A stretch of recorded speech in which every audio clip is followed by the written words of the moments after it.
Kikulu gwe ebibozi byo tebiggwa buli kaseera obeera mu kunsumbuwa. Ate kati nkukoze ki omuntu wata kibitu olekawe. Buli kaseera emboozi z'ekibitu ziringa ezize zitaggwa. Naye okimanyi twogera kuno na kuli naye abantu tebannatumanya mannya gafu. Tetweyanjudde. Oba onjogeza olumu ebintu ebimu n'ebirabira. Ndawula gamba abantu amannya go nebyokola. Gwe omulungi ali eyawuliriza Radio Buddu ey'omuntu wa bulijjo era atulaba.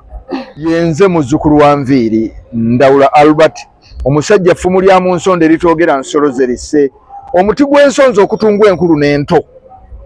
Mwattu nno ndi mukozi wa Radio Buddu mu programu agaffe ebubebbere yeebazibwa Mukama lwa Sande ate bingi byenkoze ku Radio Buddu wano nkyukira muli ninga namuziga ya ggaali. Kituufu. Ng'okimanyi nti nagenda okujja ku Buddu najja nsoma ebirango n'amawulire. Ndawula gwe wange. Nasoma ku mawulire nsoma ebirango era obangambira nti Ndawula ddayo mu mawulire nkaaka bukaasi nakolako programu y'ekiro Jackie yakola. Angani agikola? Ndawula. Igwe kennyini? Muzzukulu wa Nviiri. Ng'abantu obagamba ki? Nakolako ku mukyakaze. Ndawula leka naawe omanyi osaaga nnyo. Nakolako mukyakaze nga ndi ne Suuna Ben. Tetutone panka ku mule. Wali wamanyi mukama wange. Mule ndi muzibu nnyo. Wali wamanyi. Kyobala nkusanga nga nvunnama. Ndi muzibu nnyo. Yika tulaba awo ki. Programu ki gy'otakoze eki ndoza ne kinanja kya. Nakyo kyakimeze sigikolangako. Ye bannange. Omanyi mulina omuzannyo guno ogwagafa ebibebbe. Ogwo togwogerako guveeko.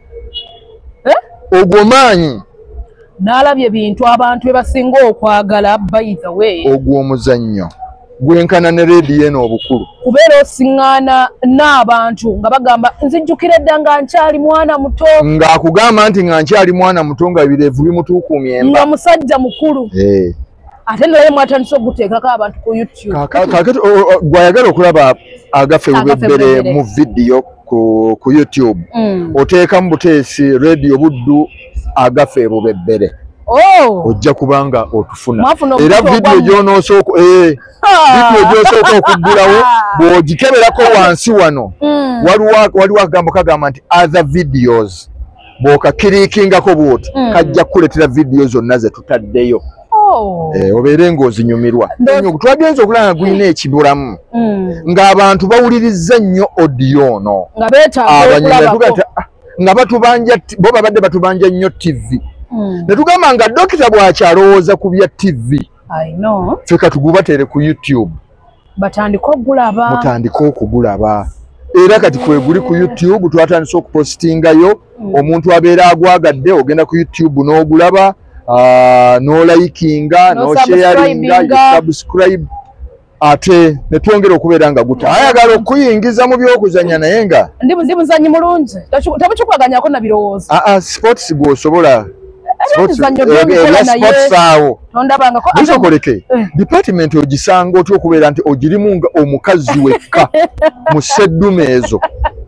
Ate olowooza mbalinaako obuzibu. Tabalinaako obuzibu nange sibalinaako obuzibu. By the way tukwatagana bulungi.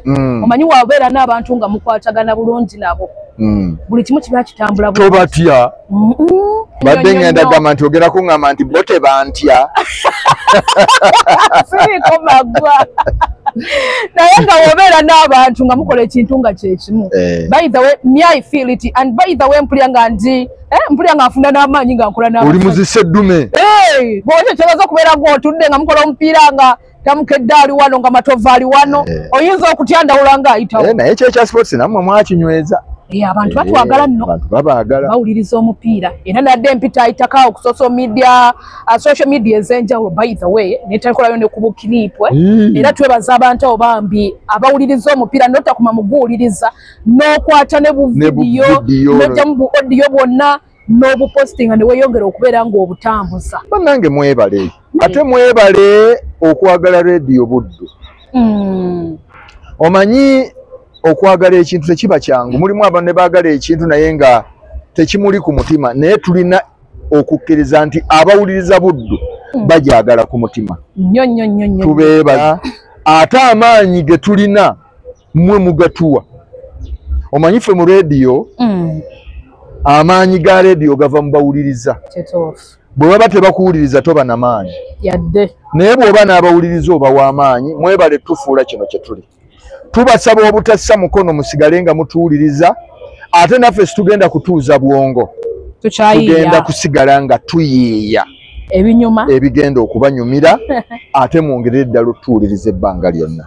Tweyanza nnyo tweyanzeege olw'enteekateeka eno omukulu wa social media tweyanza naye nga twongera okugamba abantu mugende ku social media platforms zaffe zonna okubeera nga mutufollowinga Radio Buddu ku TikTok gye tuli bijja okubeera nga bikunyumira then genda ku YouTube nga tugambye ojja kubeera ng'osangayo agaffe bubebere endawulo ojja kweyongera okubeera nga ate omulabira ddala bulungi omulabi waffe omulungi n'omuwuliriza waffe omulungi ekyo kitegedde bulungi agenda ku YouTube channel oteekemu Radio Buddu agaffe bubebere genda ku YouTube oteekemu Radio Buddu agaffe bubebere ojja kubeera nga ate osobola okulaba enteekateeka eyo yonna then tulina Facebook page ya Radio Buddu genda yo tufollowing o liking o sharing then genda ku Instagram era ojja kubeera nga otufuna Radio Buddu kwegamba social media platforms zonna genda ku X oba giyite Twitter era ojja kubeera nga otusangayo Radio Buddu 98 nawo tufollowing o liking o sharing